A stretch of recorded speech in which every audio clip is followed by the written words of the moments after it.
Olá pessoal, eu sou o professor Wilson Mello, sou psicólogo e presidente eleito da Federação Brasileira de Terapias Cognitivas, a FBTC.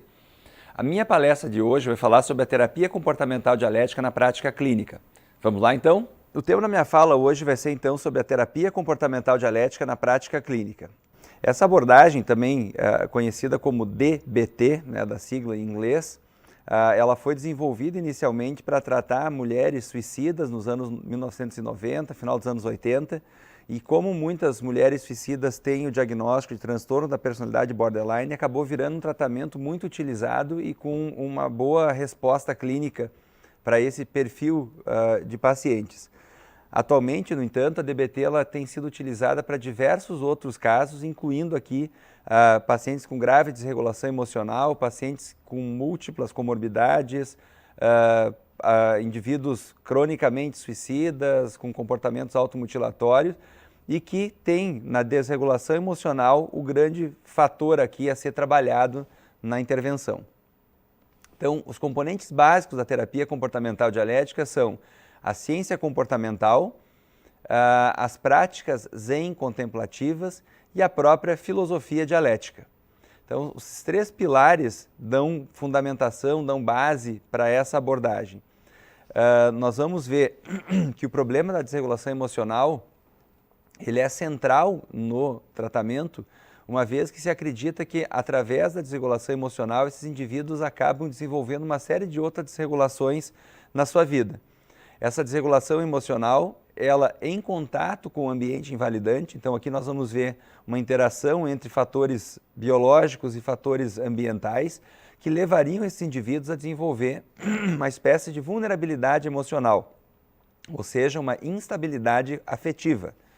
Essa instabilidade afetiva levaria a uma instabilidade comportamental, como por exemplo os comportamentos suicidas, uso de substâncias, comportamentos automutilatórios e também levaria a outros tipos de instabilidade, como a instabilidade interpessoal, as dificuldades de relacionamento interpessoal, a instabilidade na convivência com outras pessoas e também a instabilidade do self, a incerteza quanto à sua identidade, sobre as suas preferências, aquilo que a pessoa gosta, quais são os seus valores, tudo isso pode ficar muito confuso em função da pessoa não conseguir confiar nas suas emoções. Por fim, essa instabilidade afetiva também levaria a uma instabilidade cognitiva.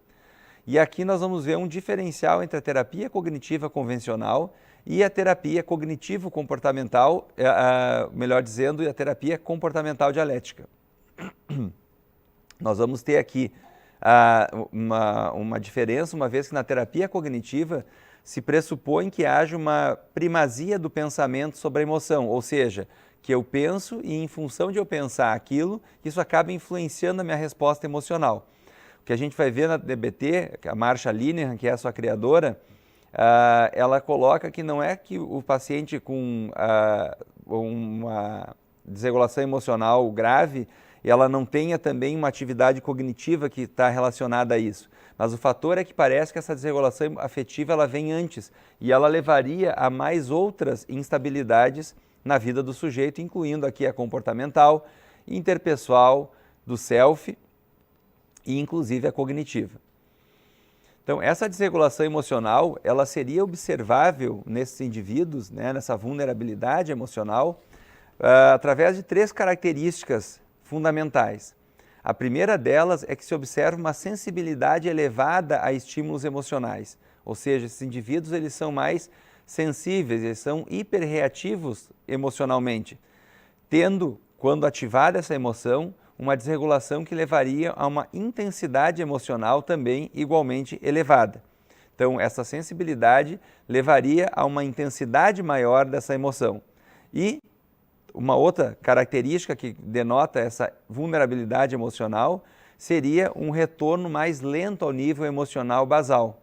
Então, os indivíduos com desregulação emocional grave, eles reagem de maneira mais rápida a estímulos emocionais do que a maioria das pessoas. Eles têm uma intensidade emocional maior, ou seja, tem uma hiperreatividade emocional aqui, com uma intensidade maior, e um retorno que ele demora mais tempo para voltar até o nível emocional basal. A Marsha Linehan, quando ela descreve esse fenômeno dessa vulnerabilidade emocional, ela faz uma analogia desses pacientes com indivíduos que sofrem de queimadura.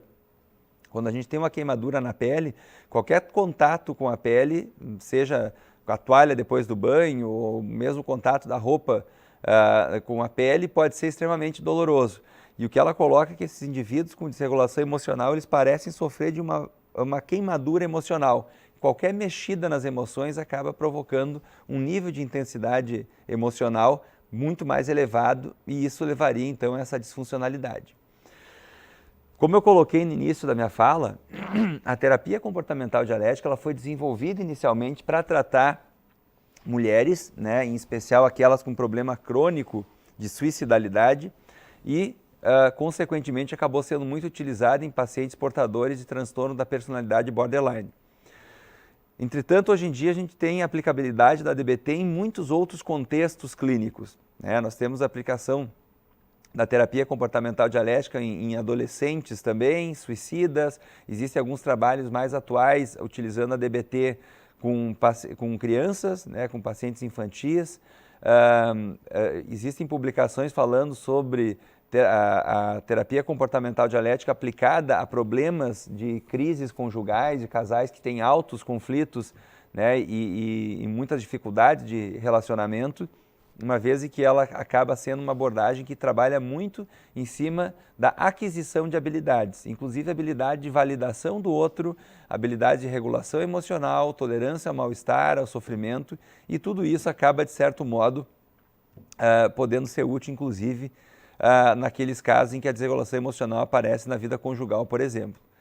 Existem alguns trabalhos mostrando que a terapia comportamental dialética pode ser aplicada também a pacientes portadores de transtorno bipolar, né? Em especial aqueles que apresentam a desregulação emocional mais intensa, aqueles quadros mais graves, frequentemente aqueles casos que apresentam comorbidade com outros transtornos.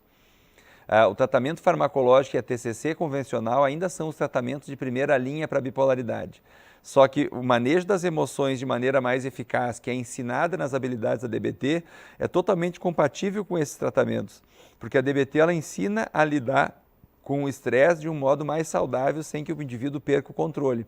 E isso pode acabar tanto melhorando a capacidade do indivíduo de regular o seu humor durante a fase ativa da doença, a fase em que o indivíduo está sintomático, na fase aguda, quanto também ajudando o indivíduo a prevenir novos episódios, trabalhando também a regulação emocional como uma estratégia efetiva de profilaxia de novos episódios de humor. Existem alguns trabalhos mostrando o uso da terapia comportamental dialética para transtornos de ansiedade também, né? O melhor tratamento para transtorno de ansiedade também é a terapia cognitivo-comportamental, uma vez que tem estudos mostrando que cerca de 80% dos pacientes que são tratados com a terapia cognitiva ficam livres dos sintomas de ansiedade. Não é que não sinta mais ansiedade, mas consegue regular essa emoção a ponto de conseguir recuperar a funcionalidade nas suas vidas. Por que então utilizar a DBT se já temos um tratamento que ele é bastante efetivo para tratar os transtornos de ansiedade? Primeiramente porque trabalhar habilidades de atenção plena, né, mindfulness, né, isso está diretamente associado, além do autoconhecimento, também uma capacidade de regulação emocional e de um contato mais próximo com a experiência cotidiana. Então, habilidades de mindfulness são muito úteis no tratamento de transtornos de ansiedade. Um outro aspecto importante também é que a ênfase nas técnicas de aceitação ajudam o paciente a desenvolver habilidades para lidar com as emoções negativas de uma maneira saudável, muitas vezes porque nós não temos como não sentir aquela emoção. O indivíduo com transtorno de ansiedade, ele tem que aprender, além de reduzir os níveis de ansiedade para recuperar a funcionalidade e para poder, enfim, ter uma qualidade de vida melhor, ele também precisa aprender a tolerar a ansiedade, né? Uma vez que a ansiedade é uma emoção adaptativa e que ela não vai deixar de aparecer no funcionamento do indivíduo ou de cada um de nós. Então, trabalhar com habilidades que ajudem a lidar melhor com essa emoção, já que ela vai estar presente ao longo da nossa vida, parece algo que faz muito sentido e que é bastante efetivo quando os pacientes conseguem se apropriar disso. Um outro aspecto importante é que muitas vezes indivíduos ansiosos acabam tendo um déficit na capacidade de regular as suas habilidades interpessoais, né? De poder ser mais assertivo nos seus relacionamentos interpessoais. E a DBT, ela trabalha também com o desenvolvimento de habilidades de efetividade interpessoal. Nós vamos falar um pouquinho sobre elas, inclusive, ao longo da aula hoje. E também é importante que esses indivíduos aprendam a utilizar as habilidades de regulação emocional, uma vez que a desregulação emocional, como a gente viu ali no modelo que descreve o funcionamento dos indivíduos com perfil para responder bem à terapia comportamental dialética, pressupõe que a desregulação emocional está na base desse padrão de funcionamento mais instável. Eu queria enfatizar aqui que uma pessoa que ela é emocionalmente regulada não significa dizer que ela não vá sentir as emoções. Uma pessoa que tem a emoção bem regulada, ela consegue agir independente de como está o seu estado emocional. Então eu posso estar com uma ansiedade mais elevada e mesmo assim conseguir interagir com o meu chefe na hora de pedir um aumento, eu posso conseguir abordar uma pessoa que eu estou querendo conhecer, eu posso, apesar de estar ansioso, conseguir dar uma palestra, ou ter uma fala em público, ou gravar um vídeo, como a gente está fazendo agora, e isso não significa que a pessoa que está desempenhando essa função, ela não está sentindo emoção alguma. Ela consegue agir independente do seu estado emocional. E isso vale não só para a raiva, como a gente vai ver em pacientes borderline, por exemplo, que frequentemente tem uma raiva inapropriada e intensa, mas isso também parece fazer sentido quando a gente fala de tratamento de indivíduos com transtornos de ansiedade. Em especial aqueles casos mais graves e que apresentam outras comorbidades junto com seus transtornos de ansiedade.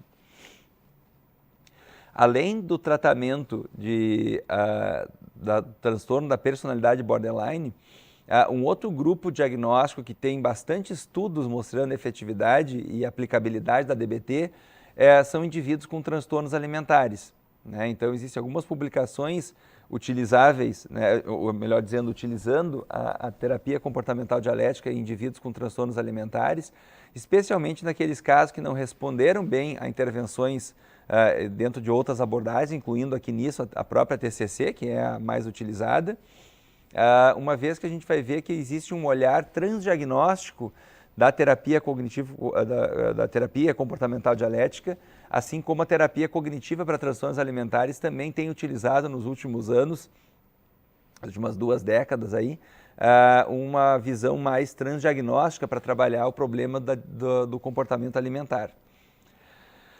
Além da aplicabilidade da DBT, né, nesses transtornos que eu já comentei, né, indivíduos suicidas, adolescentes com problema de automutilação, pacientes com transtorno de personalidade borderline, com transtornos de ansiedade graves, transtornos alimentares, nós vamos ver a bipolaridade, nós vamos ver que a DBT ela vem sendo utilizada em outros contextos, como alguns trabalhos mostrando a aplicabilidade dela em unidades de internação psiquiátrica, alguns trabalhos fazendo uso dela em contextos forenses, o uso da DBT nos problemas relacionados ao uso de substância, dependência química, indivíduos com depressão grave, DBT com famílias, né? Frequentemente a gente precisa treinar as habilidades da DBT e manejar comportamentos graves, não só no paciente, mas também em familiares que se beneficiam desse tipo de intervenção. Casais com conflitos, como eu já tinha comentado, existem trabalhos mostrando a aplicabilidade da DBT com indivíduos idosos, né, com transtornos de personalidade, com depressão grave, com risco de suicídio, com adolescentes suicidas, como eu já comentei. E, enfim, a DBT ela é o tratamento atualmente de primeira linha para aqueles casos em que o indivíduo apresenta múltiplas comorbidades e também aqueles casos que são considerados mais complexos, onde outras abordagens podem não conseguir atingir os resultados que seriam desejáveis, né, no trabalho com aqueles indivíduos. Então, eu queria só enfatizar com isso que a DBT ela não é um tratamento para pacientes borderline exclusivamente, como muitas pessoas acreditam, porque ela acabou se tornando conhecida por um tratamento que funciona para pacientes borderline, a Força-Tarefa 12 da EPA de 1996, elencou a DBT como o único tratamento provavelmente eficaz para pacientes borderline, em especial aqueles casos mais graves. E o que a gente está vendo atualmente é que ela não é um tratamento exclusivo para pacientes borderline, mas sim aqueles pacientes que apresentam essas características de complexidade e de gravidade maior. Como nós vamos ver, a terapia comportamental dialética é um tratamento muito focado na aquisição de habilidades. Desse modo, então, o objetivo geral do trabalho com a terapia comportamental dialética é aumentar padrões comportamentais mais dialéticos, que mais objetivamente significa o quê? Que nós vamos ter alguns comportamentos que nós vamos tentar diminuir, né? Que a gente incluiria aqui nisso aqui essa desregulação interpessoal, então melhora nos relacionamentos interpessoais, diminuir a desregulação emocional, diminuir a desregulação comportamental e cognitiva também e a instabilidade quanto à visão de self, né? A desregulação de self, uma vez que esses pacientes apresentam crises de identidade, né, com frequência, porque eles não conseguem desenvolver habilidades que os ajudem a lidar bem com as emoções. Então, desse modo, nós vamos ter, além de comportamentos que nós visamos diminuir no indivíduo que apresente esse tipo de funcionamento, aqueles comportamentos que nós procuramos aumentar ao longo do tratamento.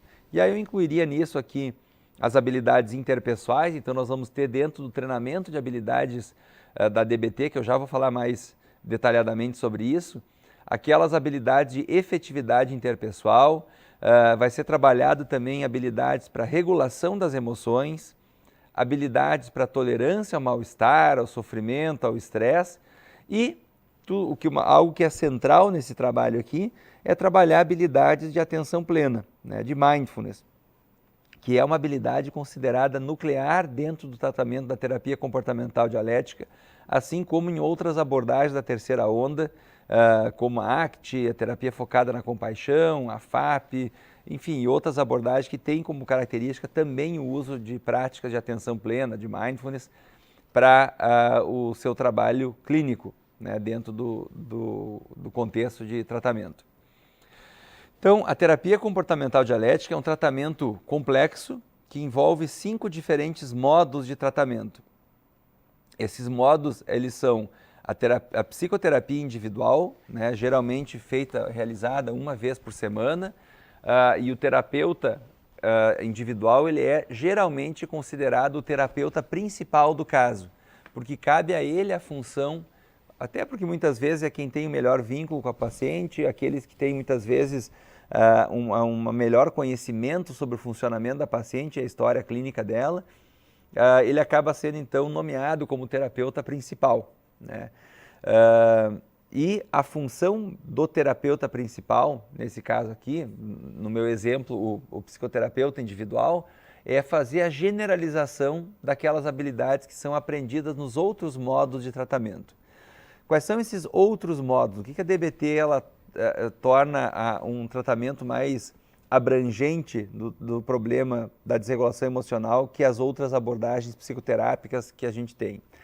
A DBT propõe o uso de um treinamento de habilidades que ocorre em grupo, né? Esse treinamento de habilidades ele acontece também uma vez por semana, ele tem a duração de pelo menos um ano, apesar de existir alguns trabalhos aí comparando já, eu destacaria aqui os trabalhos da professora Janice Kuo, que ela foi uma orientanda da Marsha Linehan e ela vem fazendo algumas pesquisas muito interessantes comparando a DBT 12 meses, né, o tratamento standard, padrão, como a gente conhece, com uma proposta, um tratamento, uma versão mais curta, né, de 6 meses, em que ela selecionaria aquelas habilidades que são mais utilizadas pelos pacientes e tentaria, então, ver se a efetividade ela é parecida ou com aquilo que se observa no tratamento mais amplo, né, com 12 meses.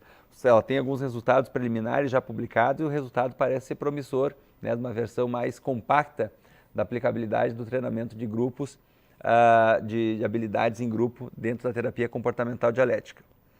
Eu vou falar um pouquinho mais sobre que habilidades são essas e como é que isso é feito, mas mais adiante. Então nós vamos ter como um terceiro modo de tratamento aqui, a consultoria telefônica ou coaching telefônico, né, que é um suporte ao paciente, né? Pacientes graves frequentemente precisam de um suporte extra e fornecer um tempo de contato com o tratamento, com o terapeuta, entre uma sessão e outra, é uma estratégia muito importante para que o paciente possa apresentar uma melhora mais contundente.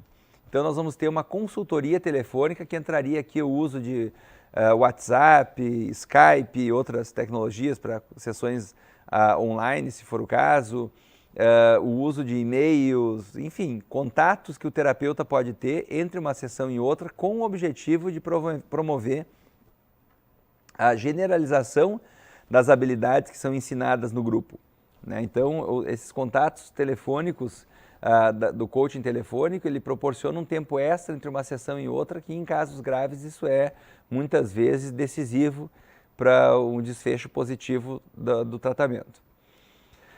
A DBT também, acreditando que terapeutas que tratam pacientes graves precisam de suporte, ela também propõe um time de consultoria para terapeutas, né, que é um grupo de terapeutas que se reúne semanalmente para discutir eventuais dificuldades que o indivíduo possa estar enfrentando ao longo do seu tratamento, e que a gente vai ver que dentro desse contexto, né, de tratamento aqui, pode ser muito útil para os seus terapeutas aqui ter um suporte de colegas que não tem uma hierarquia sobre ele, não é essa a questão, mas é muito mais ter com quem falar sobre os casos, dividir as suas dificuldades, obter uma motivação, uma renovação da motivação para tratar casos muitas vezes que esgotam o terapeuta, e que, em outras palavras, o time de consultoria pode ajudar o terapeuta a se manter dialético ao longo do tratamento.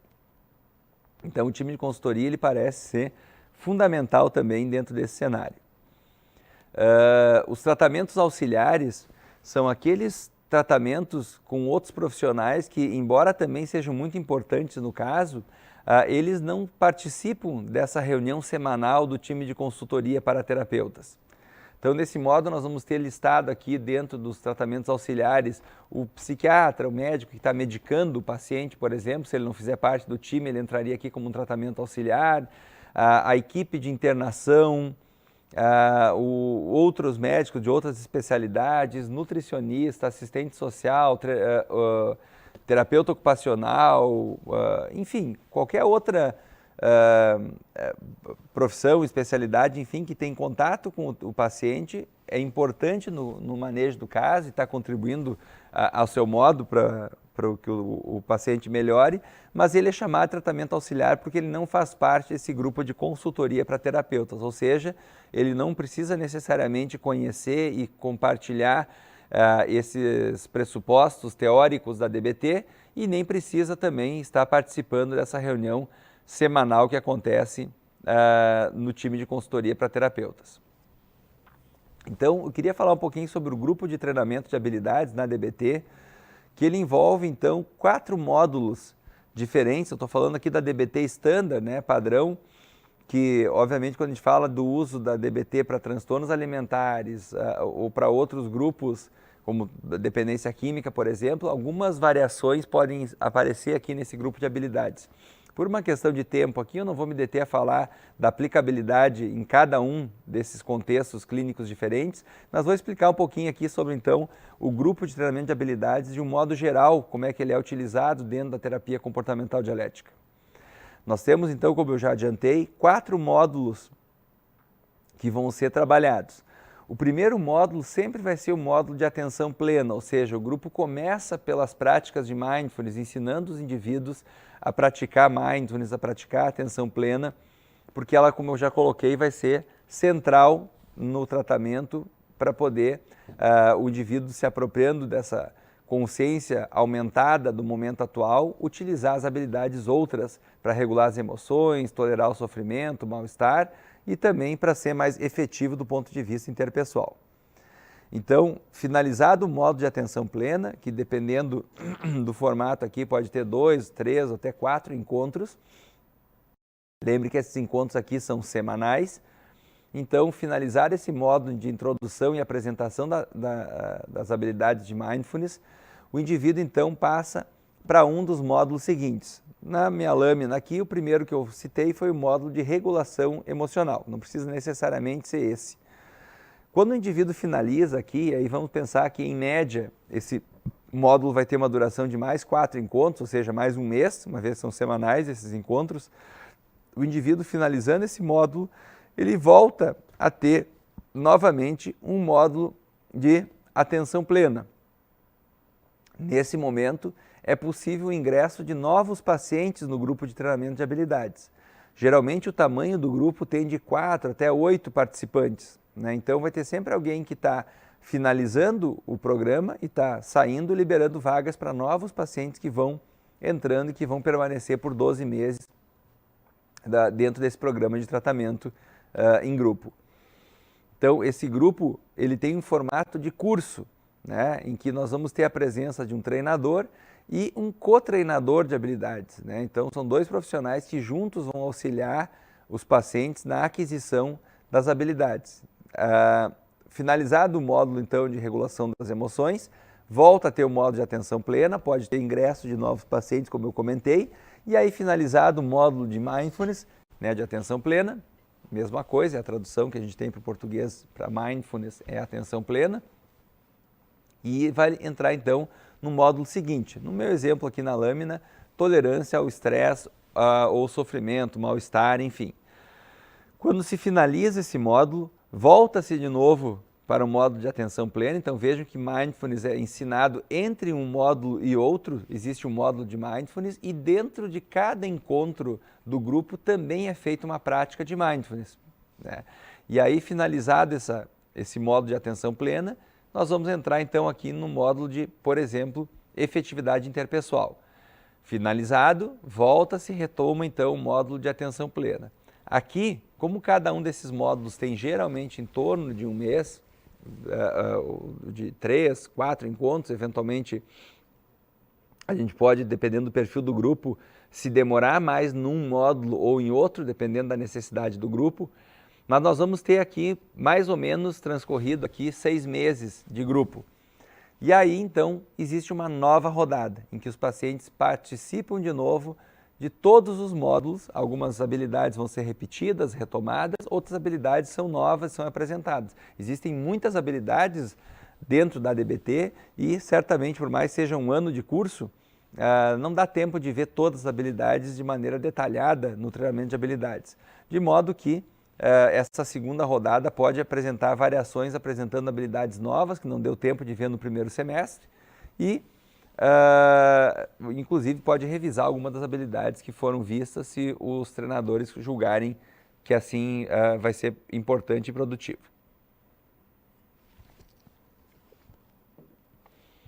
Então, finalizado essa segunda rodada, nós vamos ter passado aqui algo em torno de 12 meses de tratamento.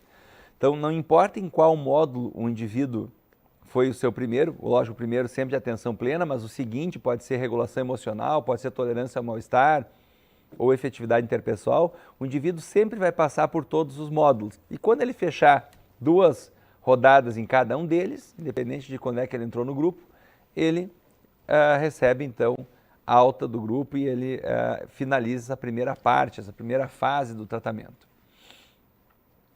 As práticas de mindfulness, as práticas de atenção plena, elas são uma estratégia central dentro da terapia comportamental dialética, como eu já adiantei anteriormente. Elas são as primeiras habilidades ensinadas e são listadas nos cartões diários que os pacientes preenchem a cada semana, né? Cartões diários também é uma técnica da DBT, em que a gente vai ter então aqui um instrumento para poder monitorar e registrar quais foram os comportamentos-alvo que apareceram ao longo daquela semana e que merecem ser foco do tratamento.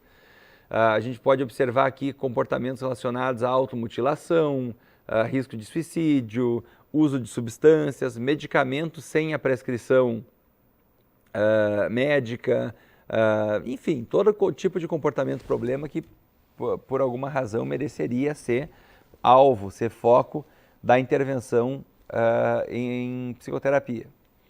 As práticas de mindfulness, então, elas são versões psicológicas e comportamentais de técnicas de meditação que são ensinadas em práticas espirituais orientais. Nós podemos dividir as práticas de mindfulness em exercícios chamados formais e exercícios informais, né? As práticas formais são aquelas em que a gente vai treinar com o paciente, vai ensiná-lo a praticar, seja dentro da sessão psicoterápica, seja no grupo de treinamento de habilidades, ou até mesmo em casa, né? Existem práticas guiadas no YouTube e alguns aplicativos, inclusive, que podem promover, né, essa aprendizado desse tipo de práticas formais de mindfulness. Mas as práticas formais melhoram em muito as chamadas práticas informais, que são as mais úteis no dia a dia do paciente, né? É quando o paciente se apropria da habilidade de prestar atenção nele mesmo, na sua respiração, nos pensamentos que ele está tendo, nas sensações que o corpo dele está apresentando ou no próprio ambiente. E isso é uma estratégia poderosa de regulação das emoções.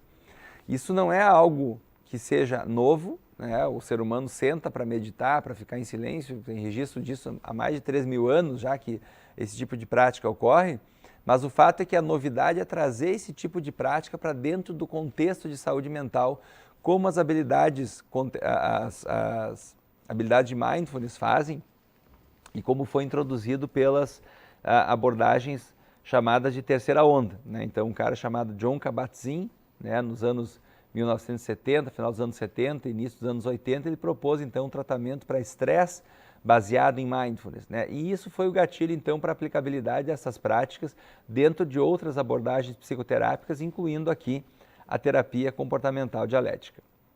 Então, uma prática informal pode ser, por exemplo, o paciente lavar a louça, prestando atenção na temperatura da água, em contato com a pele, com a mão, a sensação de frescor entre os dedos da água correndo, a observação da espuma ao redor do copo, o cheiro do detergente lavando a louça, o barulhinho da água escorrendo dentro do ralo, da torneira, do encanamento. Então são todos estímulos sensoriais que estavam presentes ali o tempo todo, mas que a gente não tem o hábito de prestar atenção nisso. E o que o Kabat-Zinn, baseado nas suas práticas e experiências como alguém que meditava já há bastante tempo, trouxe para o contexto da saúde mental, é a ideia de que trabalhar isso pode ser uma estratégia poderosa para a regulação emocional. E isso foi incorporado na DBT. Uma das práticas ensinadas no grupo de treinamento de habilidades, no módulo de atenção plena, né, de mindfulness, é a prática da mente sábia, né, chamada aqui então, dentro desse contexto, de ativar a mente sábia. A metáfora que a Marsha Linehan faz aqui nesse sentido é de que todos nós teríamos uma chamada mente racional, né, uma mente pensante que é mais fria, analítica, né, mais preocupada em prós e contras e que foca o seu entendimento dentro desse contexto de racionalidade aumentada, que é muito parecido com aquilo que é desenvolvido e trabalhado na terapia cognitivo-comportamental convencional, né, em que a gente vai ter então aqui uma ideia de primazia da razão, né, sobre a emoção, ou seja, aquilo que eu penso influencia o meu estado emocional. Nós vamos ver que a DBT não é que ela não considere isso, mas o que ela considera é que esses pacientes mais comprometidos, eles podem não conseguir regular suas emoções com técnicas puramente cognitivas. Então, a mente racional ela não é igualmente útil para todas as situações. E o que a Marsha Linehan coloca também é que todos nós temos uma mente emocional, que ela é guiada pelas emoções, né? Então, quando uma namorada liga para o namorado e ele não atende o telefone na primeira vez e ela liga outras 10 vezes, aquilo ali é a mente emocional dela, a emoção de raiva, de ciúme, de insegurança, de ansiedade, solidão, enfim, as emoções fazem com que ela tenha que ligar muitas vezes, né? Se não fosse isso, ela sabe que uma chamada não atendida, o namorado vai ver, a fulana quer falar comigo e vai dar retorno em algum momento. Eu não preciso ter 10 chamadas ali, uma só é o suficiente. O problema todo é que esses indivíduos acabam, muitas vezes, pautando a sua vida e guiando os seus comportamentos fundamentalmente em cima daquilo que as suas emoções ditam para que eles façam. Então, o que a Linehan chamou de mente sábia seria uma síntese da mente racional e da mente emocional. A mente sábia, ela envolve a sabedoria, a capacidade analítica da mente racional, sem deixar de levar em consideração a mente emocional, ou seja, as emoções, a intuição e a ativação emocional que aquela situação pode estar provocando na pessoa e que certamente influencia de algum modo dentro da sua tomada de decisão. Então, o conceito de mente sábia seria uma síntese entre a minha mente racional e a mente emocional, produzindo então aqui uma capacidade aumentada de entendimento e de tomada de decisões. A Marsha Linehan enfatiza que a mente sábia ela é como um coração, né? Todo mundo tem um. Então não é algo que eu tenha que desenvolver na minha mente sábia. O que eu tenho que fazer no meu tratamento é aprender a ouvir essa mente sábia que já existe dentro de mim. Dentro das práticas de atenção plena, nós podemos destacar aquelas habilidades conhecidas como habilidade do que fazer e habilidade de como fazer. As habilidades do que fazer envolvem aprender a observar, né, a prestar atenção no que acontece no meu corpo, o que acontece na minha mente, o que acontece ao meu redor, e também aprender a descrever, a nos tornarmos mais descritivos, que dentro desse contexto aqui, descrição, né, o descrever, pode ser entendido como rotular aquela experiência, né? Então, identificar isso aqui é um pensamento, isso aqui é uma lembrança, isso é um desconforto físico que eu estou experimentando, isso é uma emoção, que emoção é essa? Então, quando eu presto atenção, eu observo, me dou conta daquilo e eu consigo entender aquilo descrevendo e rotulando aquela experiência, eu vou conseguir com mais facilidade participar do momento presente, porque eu vou ter uma consciência aumentada sobre o que está acontecendo ao meu redor. E aí aqui então entra as habilidades de participar, né, que a gente pode entender como uma metáfora de uma dança, né? Se uma bailarina está dançando uma música e ela está dançando bem, as suas expressões faciais, a coreografia, a melodia da música, parece que é tudo uma coisa só, que a coisa está toda ela engrenada e funcionando de uma maneira harmônica. A ideia do participar é poder agir no momento presente de uma maneira harmônica, tentando diminuir ou até mesmo anular aquela experiência de descompasso que muitas vezes todos nós já experimentamos, né? De parecer que o tempo está andando mais devagar do que a gente gostaria, ou está ansioso com alguma coisa que pode acontecer ali na frente e que gera essa sensação de descompasso com a experiência atual. A partir do momento que eu aprendo as habilidades do que fazer, observando, descrevendo a experiência e participando do momento presente, eu vou trabalhar isso utilizando as habilidades também do tipo como fazer, que envolve também 3 habilidades. E a primeira delas, e talvez a mais difícil, é a habilidade de não julgar, né? Desenvolver uma mente não julgadora. Toda vez que a gente julga alguma coisa, a gente acaba ativando uma emoção negativa na gente, né? Então, se eu chego num determinado estacionamento de um supermercado e eu vejo que está difícil encontrar uma vaga para estacionar o carro, e aí lá pelas tantas, depois de eu estar muito irritado, já procurando vaga e não estou conseguindo encontrar, eu vejo um carro estacionado em cima de 2 vagas. Se eu pensar que essa pessoa fez isso propositalmente, que é um egoísta, que não pensa nos outros, que é um barbeiro, que é um desgraçado, que é alguém que não tem condições de pensar no outro, aquilo provavelmente vai ativar uma raiva em mim. Mas se eu tentar descrever essa situação, tentando entender que talvez foi uma pessoa que, por alguma dificuldade, pode ser um cadeirante que precisou estacionar numa vaga um pouco maior para poder descer com a sua cadeira de rodas, uma pessoa que tem obesidade mórbida, pode ser um idoso que não conseguiu enxergar as linhas direito do limite da sua vaga, enfim, se eu conseguir entender e simplesmente descrever, olha, ali tem 2 vagas e tem um carro estacionado em cima, alguma coisa pode ter acontecido aqui que justifica esse acontecimento. Isso vai provocar em mim uma ativação emocional diferente do que se eu tiver aquela primeira interpretação lá, xingando a pessoa ou pensando coisas negativas sobre ela.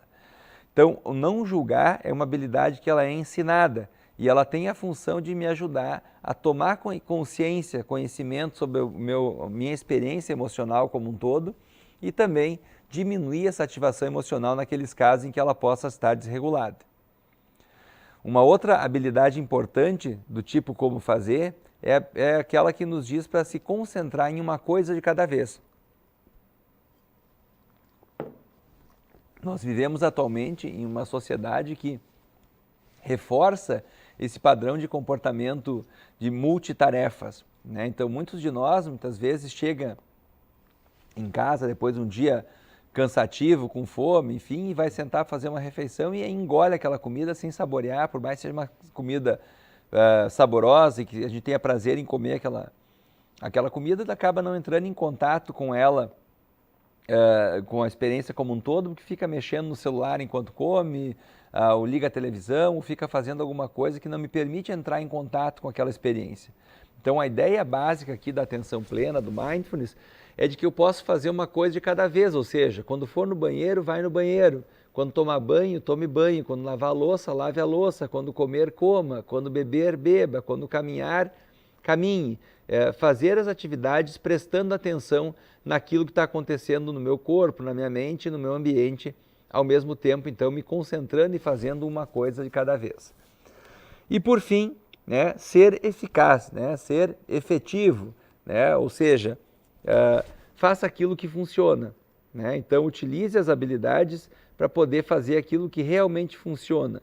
Se eu aprender a observar, descrever e participar de uma maneira não julgadora e fazendo uma coisa de cada vez, provavelmente isso vai aumentar consideravelmente a minha chance de ser efetivo nas situações. Um outro módulo de habilidades aqui, que também é ensinado dentro do grupo, como eu já comentei, é o módulo de habilidades de tolerância ao mal-estar, ao sofrimento, ao estresse.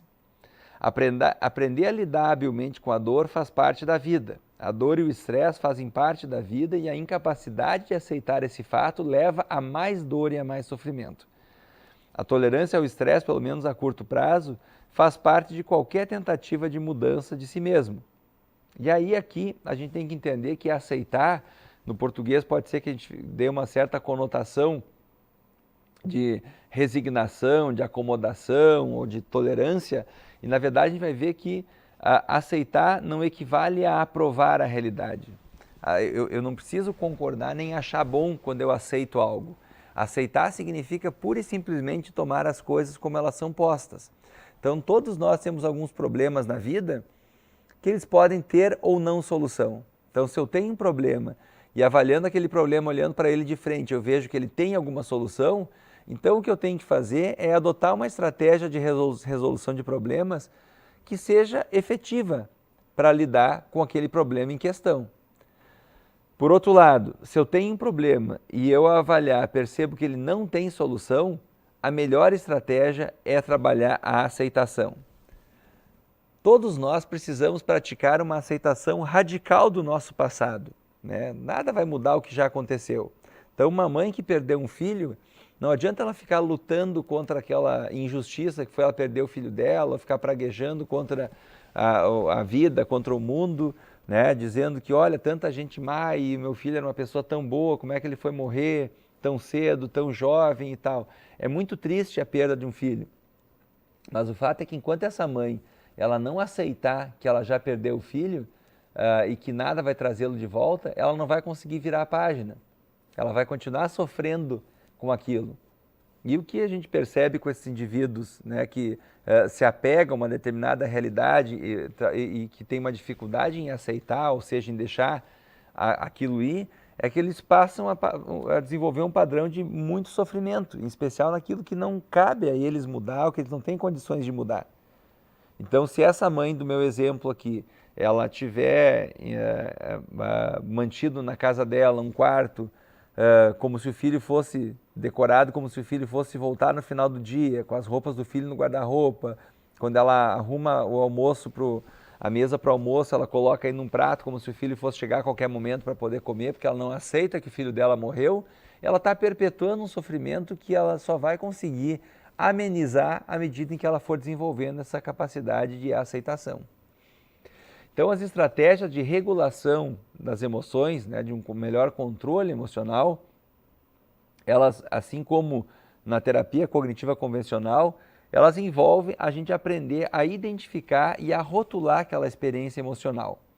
Então, avaliar qual foi o fato que levou até aquela emoção. Quais foram as interpretações do fato que levaram até aquela emoção? Então, lembre que a terapia comportamental dialética ela também é um tipo de terapia cognitiva. Ela é muito mais comportamental do que cognitiva, mas ela também leva em consideração esses aspectos de interpretação do fato, porque acredita que a maneira com que a gente interpreta os fatos, ela influencia na maneira com que a gente vai sentir e, consequentemente, no que a gente vai acabar vivendo e experimentando do ponto de vista de experiência emocional. Então, qual foi o fato que levou até aquela emoção? Quais foram as interpretações do fato que levaram àquela emoção? A experiência fenomenológica, incluindo a sensação que aquela emoção provoca, física, né? Os comportamentos expressivos associados àquela emoção. Quais foram os efeitos posteriores da emoção sobre o funcionamento do indivíduo? Então, tudo isso vai ser avaliado com o paciente. Também vai ser importante identificar obstáculos à mudança desse paciente e trabalhar para reduzir a vulnerabilidade dessa mente emocional. Né? Já vimos então que a desenvolver a capacidade de ouvir a mente sábia reduz a minha vulnerabilidade emocional. E isso vai ser trabalhado então dentro desse contexto de tratamento.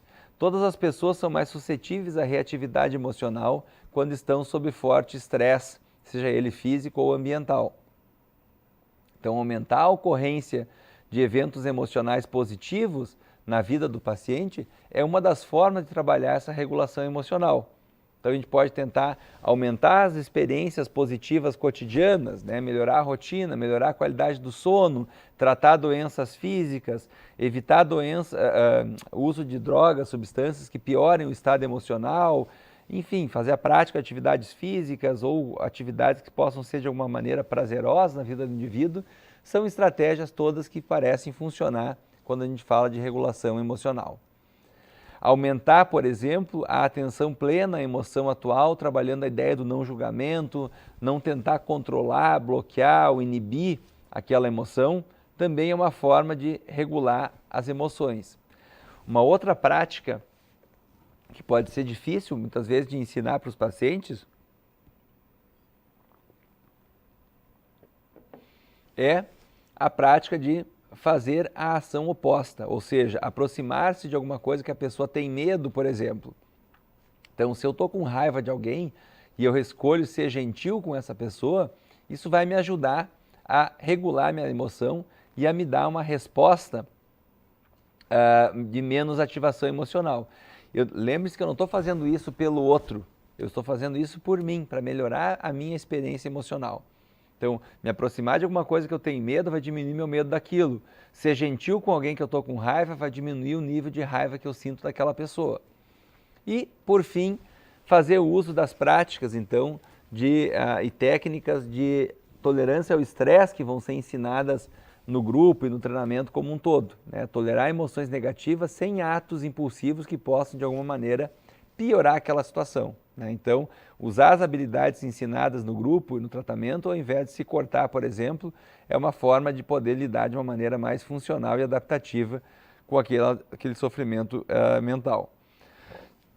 Uma habilidade que é ensinada dentro do módulo de tolerância ao estresse e ao sofrimento são as chamadas habilidades TIP, né? Que vem do inglês de T, de temperatura, ou seja, fazer algo que possa reduzir a minha temperatura corporal. Uma das coisas que se ensina os pacientes é segurar uma pedra de gelo em cada mão e respirar segurando a pedra de gelo, porque o gelo, no primeiro momento, ele é geladinho, mas depois ele começa a queimar. E isso faz com que o paciente, além de desviar a atenção dele, desfocando a dor emocional para focar nessa sensação de queimação e o desconforto que o gelo provoca, então serve como uma técnica de distração, também ajuda o gelo, em função das mãos ser uma área altamente vascularizada, também ajuda a reduzir de fato a temperatura corporal, o que parece reduzir a ativação emocional. Vamos entender aqui que quanto maior a ativação emocional, menor a minha capacidade de cognitivamente controlar essa emoção.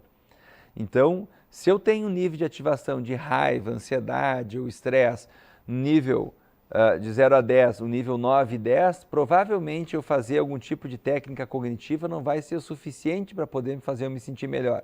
Então nós precisamos agir na fisiologia da emoção. E uma das maneiras de fazer isso é reduzindo a temperatura corporal. O I das práticas e habilidades TIP envolve ativação física intensa. Então eu posso ensinar o paciente a fazer um polichinelo, ensinar o paciente a correr parado do lugar, levantando o joelho até a altura do peito, fazer uma corrida, enfim, alguma atividade física que possa me ajudar a gastar aqueles hormônios de estresse que foram despejados na corrente sanguínea do paciente aqui, em especial a adrenalina e o cortisol. Quando a gente está sob um forte nível de estresse, com muita raiva, por exemplo, as nossas glândulas suprarrenais disparam hormônios de estresse na corrente sanguínea e isso acaba sendo tóxico para o nosso organismo. Se eu não botar essa energia toda para fora, se eu não conseguir queimar esse hormônio que está presente na minha corrente sanguínea, aquilo acaba provocando uma sensação de muito desconforto e sofrimento, inclusive físico. Então, fazer uma prática de ativação física intensa ajuda os indivíduos a melhorarem essa capacidade de lidar melhor com essa experiência emocional. Por fim, o P das habilidades TIP, né, o T então o T de temperatura, o I de atividade física intensa, né, do inglês. O P vai ser de relaxamento muscular progressivo, também do inglês, por isso começa com P. E aí a gente vai ver aqui que no relaxamento muscular progressivo eu posso ensinar respiração diafragmática, posso ensinar relaxamento muscular progressivo de fato, né, do Jacobson, né, da terapia comportamental. As próprias práticas de mindfulness ajudam nisso aqui também, como uma forma de reduzir aquele nível intenso de ativação emocional.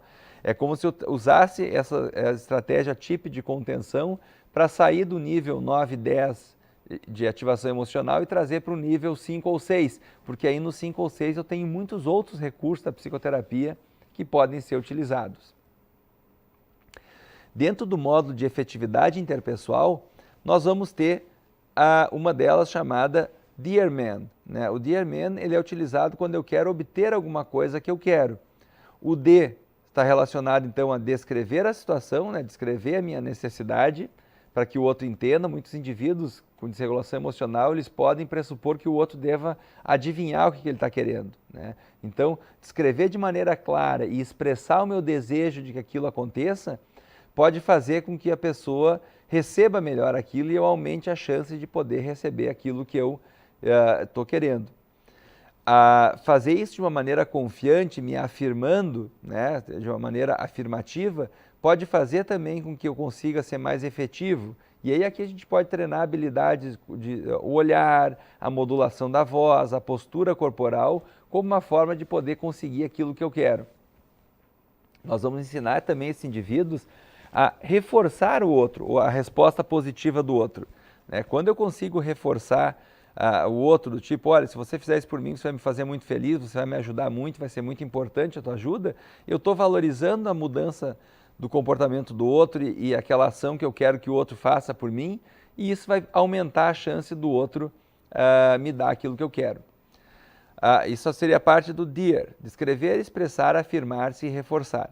A parte do Man, que significa manter a atenção plena, né? Então, manter a prática de atenção plena, lembre que ela é nuclear no tratamento, ela é central e ela está presente ao longo de todo o processo de tratamento.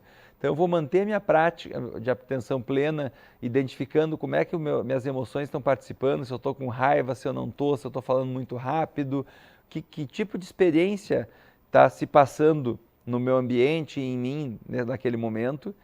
É importante que eu possa aparentar confiança, né? Então lembrem da técnica de ativação comportamental, né? Do comportamentalismo, que mostra que muitas vezes a ação ela precede a motivação. Então se eu agir de uma maneira confiante, provavelmente isso vai fazer com que eu comece a me sentir mais confiante também. E isso vai ser ensinado também nos pacientes tendo a habilidade do Dear Man. E por fim, né, o N do Dear Man seria negocie se necessário. Então, algumas vezes, pode ser que eu não tenha um sim do outro e pode ser que o outro exija que eu tenha que negociar e que eu tenha que aprender a barganhar, enfim, ou tentar ser mais persuasivo, argumentar melhor, como uma forma de obter aquilo que eu quero. Então, descrever, expressar, afirmar-se e reforçar, mantendo a atenção plena, aparentando confiança e negociando se necessário, são habilidades ensinadas dentro da prática do grupo de habilidades no modo de efetividade interpessoal. A gente chama então esse conjunto de habilidades aqui de habilidades Dearman. Muitas vezes, dentro do modo de efetividade interpessoal, o objetivo não é obter aquilo que eu quero, e sim manter o relacionamento. Desse modo, ensinar os pacientes a serem gentis, né? Não criar conflito. Muitas vezes, alguns indivíduos com desregulação emocional acabam sendo muito agressivos, né? E acabam entrando em choque com os outros. Então, aprender a ser gentil, agir de maneira interessada, né? Se interessar pelo outro, né? Não falar só da minha dor, do meu sofrimento, ou só ter atenção para o meu umbigo, né? Mas aprender a mostrar interesse pelas coisas que são importantes para o outro. Isso vai ser muito importante para que eu possa manter relacionamentos, né? Além disso, como esses indivíduos às vezes vêm de ambientes invalidantes em que eles foram invalidados, muitas vezes até profundamente invalidados, pode ser que eles não tenham desenvolvido habilidades de validação. Então, ensinar esses pacientes a validar, e lembrando aqui que validar não é aprovar o comportamento do outro. Validar a emoção não equivale a aprovar o comportamento. Então, aprender a reconhecer no outro, olha, eu entendo como você está se sentindo, eu posso imaginar como está sendo difícil para você, são estratégias que podem melhorar minha capacidade empática. E isso vai ter que ser ensinado para esses pacientes também, porque muitas vezes eles não têm, né? Tanto por não terem validados no passado, como também por acabar agindo de uma maneira que eles não conseguem agir de uma maneira diferente. Por fim, na habilidade Give aqui, então, seja gentil, agir interessadamente, do I, o V de validar, o E seria usar uma postura tranquila, né? Do inglês easy manner, de tentar agir de uma maneira não belicosa, de uma maneira mais tolerante, relevando pequenas atos do outro que pode gerar algum tipo de desaprovação, sem evitar ser agressivo, ser irônico, sarcástico, revirar os olhos quando o outro fala. Então, ser mais tranquilo, mais leve no relacionamento é uma forma de ajudar a manter esses relacionamentos. Algumas vezes, o nosso foco no grupo de habilidades vai ser ensinar os pacientes a manter o próprio autorrespeito. Esses indivíduos muitas vezes podem ter sido profundamente abusados ao longo da vida e eles podem se colocar em posição de serem abusados novamente. Então, ensiná-los a manter o autorrespeito passa por uma habilidade que uma das habilidades pode ser ensinadas no grupo, chamada habilidades FAST, que vem do F de seja justo, né, de fair do inglês. Então, seja justo, então aprenda a enxergar os dois lados da moeda, a minha necessidade, o meu desejo, mas também o desejo do outro, sem se desculpar, né, do A, apologize, então de não ficar se desculpando, se justificando por estar impondo limites ou modelando o autorrespeito no relacionamento com o outro. Atenha-se aos seus valores, né? Stick to values, do inglês. Então, atenha-se aos seus valores. Então, ater-se aos seus valores é não abandone aquilo que é importante para ti em função do outro. Não seja uma pessoa que você não é. Haja de maneira coerente com aquilo que você acredita, né? Então, melhorar minha capacidade de autoconfiança aqui nisso.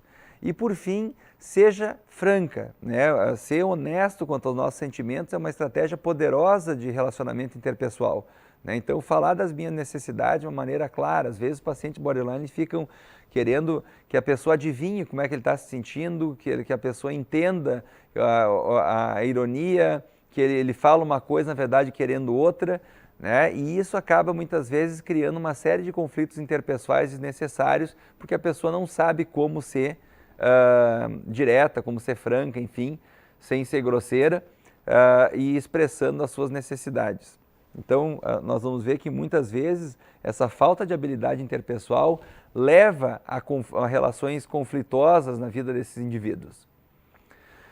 No modo de regulação emocional, nós vamos também trabalhar as habilidades PLIS, né, que envolve um pouco do que eu já falei, né, de tratar doenças físicas, né, do inglês, então por isso o PLIS pode não fazer muito sentido quando a gente tenta fazer esse acrônimo em português, né, mas seriam doenças físicas.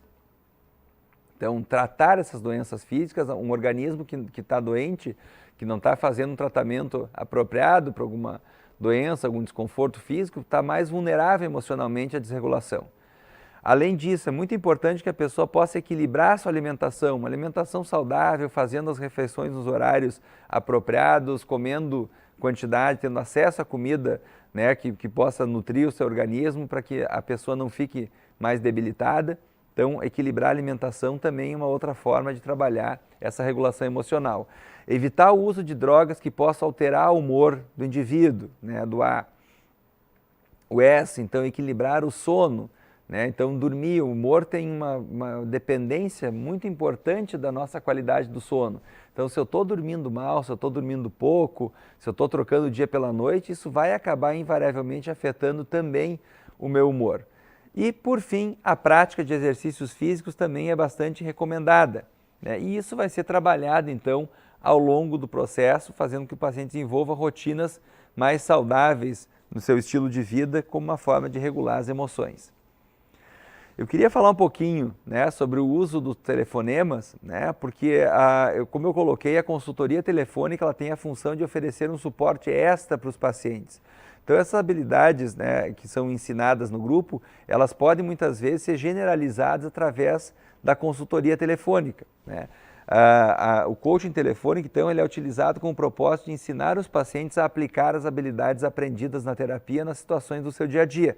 Elas proporcionam, como eu já disse, um tempo extra de terapia entre uma sessão e outra nos períodos de crise, pois pacientes graves frequentemente necessitam de suporte extra. E aí nós vamos ter aqueles pacientes que nunca ligam, né, que a gente fica sabendo na sessão que ele se cortou, que eu às vezes estou sabendo pela família que ele está internado e tal, porque ele não liga na hora da crise. E vamos ter, por outro lado, também aqueles pacientes que ligam demais, que acabam abusando disso e acabam sobrecarregando o terapeuta em função de se tornar dependente em excesso do seu terapeuta. Nós vamos ter estratégias diferentes para lidar com esses dois perfis de pacientes, né? De maneira rápida aqui, em função do nosso tempo, eu destacaria que aqueles pacientes que ligam demais, é importante trabalhar um conceito chamado de passividade ativa, né? De ajudar o paciente a ele próprio desenvolver habilidades para lidar e se apropriar das habilidades que são ensinadas no tratamento para que ele próprio possa lidar com seus conflitos e não fique acionando em demasia o seu terapeuta. E aqueles indivíduos que nunca ligam, a gente tem que trabalhar a relação terapêutica e, aos poucos, ir modelando a capacidade desses pacientes de utilizar esse recurso dentro da terapia, acionando o terapeuta quando necessário. Então, nós temos fundamentalmente 3 tipos de telefonemas que eu destacaria, então, aqueles telefonemas que acontecem no momento da crise, quando o paciente liga para o terapeuta para pedir ajuda, para como lidar e manejar com alguma situação difícil, seja uma crise suicida, seja um episódio de fissura na dependência química ou no meio de uma briga, de um conflito interpessoal com um familiar, com um amigo, com um companheiro, parceira. Ele liga para o terapeuta para obter esse suporte, esse apoio e retomar o raciocínio da terapia para ajudá-lo a lidar melhor com aquela crise.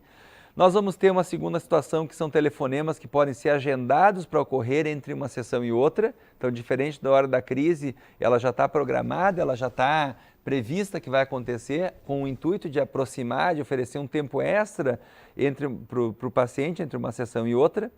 E, por fim, aquelas ligações que acontecem do terapeuta para os pacientes, que visam muitas vezes modelar o comportamento do uso do telefone, então ensinar os pacientes a eles ligarem quando necessário, desenvolver aquela cultura do uso do telefonema naquela relação terapêutica que está se estabelecendo, para reparar uma relação terapêutica que pode estar passando por algum período de desgaste, por exemplo, para demonstrar uma atenção a mais do terapeuta em relação ao paciente e até para desvincular aquela ideia de que o paciente só vai ter atenção do terapeuta quando ele se cortar ou quando ele estiver em crise.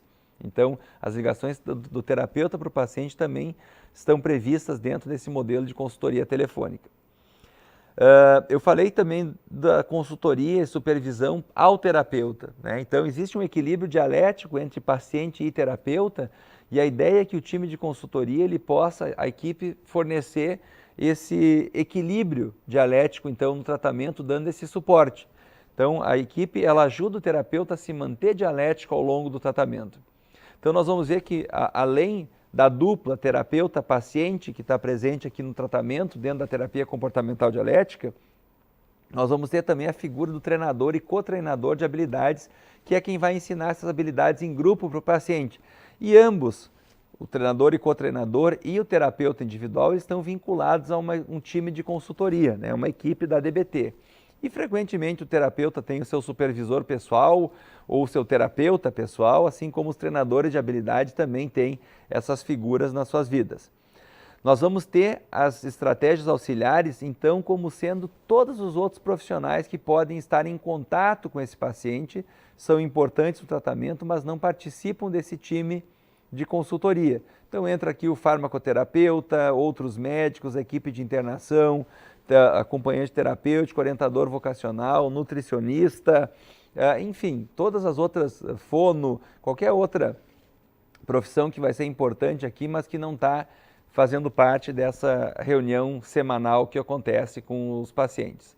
Então, um aspecto importante quando a gente tem contato com a DBT pela primeira vez é a gente observar que a terapia comportamental dialética não é um tratamento fácil de ser realizado, é uma teoria complexa com muitas técnicas, mas que envolve também um tratamento muito amplo e complexo, como vimos aqui, com 5 modos diferentes de tratamento. Então, pode ser que muitas vezes na nossa realidade clínica a gente não consiga botar em prática exatamente o modelo da DBT standard, da DBT padrão, né? Uma coisa é o mundo da pesquisa, né? E outra coisa é a vida como ela é, né? O paciente que não tem muitas vezes condições de ir para consulta porque não tem dinheiro para fazer 2 vezes na semana, não tem dinheiro para pagar o grupo de habilidades, ou se esse tratamento está sendo desenvolvido dentro de um programa de saúde pública, pelo SUS, por exemplo, esse paciente pode não ter dinheiro para passagem, ou a gente pode estar numa equipe que não tem outros profissionais que compartilhem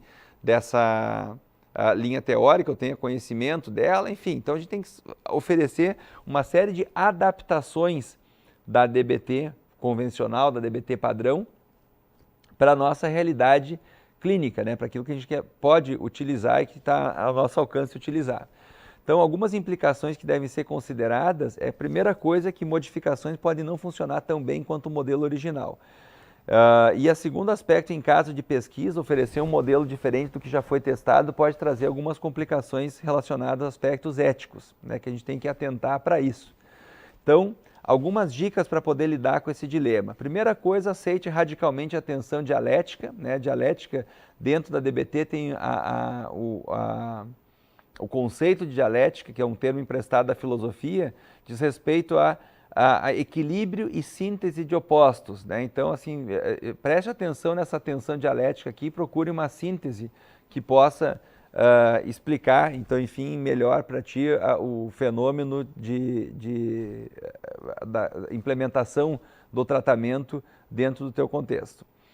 Uma segunda dica que eu daria aqui seria identificar claramente se o seu plano vai ser adotar ou adaptar. Então, saiba de início já se a minha ideia é adotar o modelo estándar, padrão, como a gente viu aqui. Eu vou ter um time de consultoria, eu vou ter o grupo de habilidades, eu vou ter condições de oferecer o coaching telefônico, eu vou ter todos os recursos necessários para implementar a DBT padrão, ou se eu vou ter que fazer algumas adaptações dentro da minha realidade. A terceira dica seria comece com um programa piloto pequeno e firmemente focado. Então comece tratando um paciente em DBT ou com um grupo pequeno para poder implementar e aos poucos ir testando aqueles aspectos que podem ser aperfeiçoados na minha intervenção. A quarta dica seria pense nas questões típicas e problemas funcionais, princípios de adesão ao tratamento que os pacientes que eu vou implementar esse tratamento podem apresentar. O quinto aspecto aqui dentro disso é que nós já temos no Brasil bastante literatura em português falando sobre a DBT, e para quem tem familiaridade e facilidade com o idioma inglês, então tem mais publicações ainda, em que hoje em dia é muito fácil ter acesso a textos falando sobre a DBT. Então utilize toda a literatura científica disponível, de modo que isso possa ajudar a aumentar o seu sucesso na implementação disso. Para finalizar, queria destacar uma frase da Marsha Linehan, que é muito significativa para mim. Apesar da DBT ser um tratamento altamente técnico e complexo, como eu já enfatizei, a Linehan coloca que o terapeuta deve conhecer o manual como a palma da sua própria mão, mas deixá-lo na porta do lado de fora quando ele estiver com o paciente. Então a DBT é um tratamento que ela é bastante técnico, mas que nós não podemos deixar de levar em consideração o aspecto humano e relacional que está presente aqui dentro dessa linha de tratamento. E eu queria complementar dizendo aqui que quanto menos terapeuta você parecer, melhor.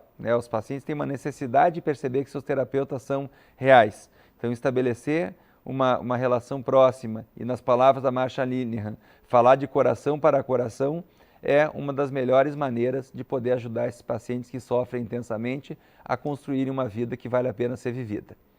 Bom, pessoal, essa foi a minha apresentação sobre terapia comportamental dialética na prática clínica. Espero que vocês tenham gostado e que utilizem as informações passadas hoje nas suas rotinas profissionais e prática clínica. Antes de irmos para o momento das perguntas, quero convidá-los a conhecer o Programa de Atualização em Terapia Cognitivo-Comportamental, o Procognitiva. O programa é desenvolvido pelo SECAD em parceria com a FBTC. A cada 3 meses, durante um ano, você recebe em casa um volume impresso com artigos que trazem os temas mais atuais da área.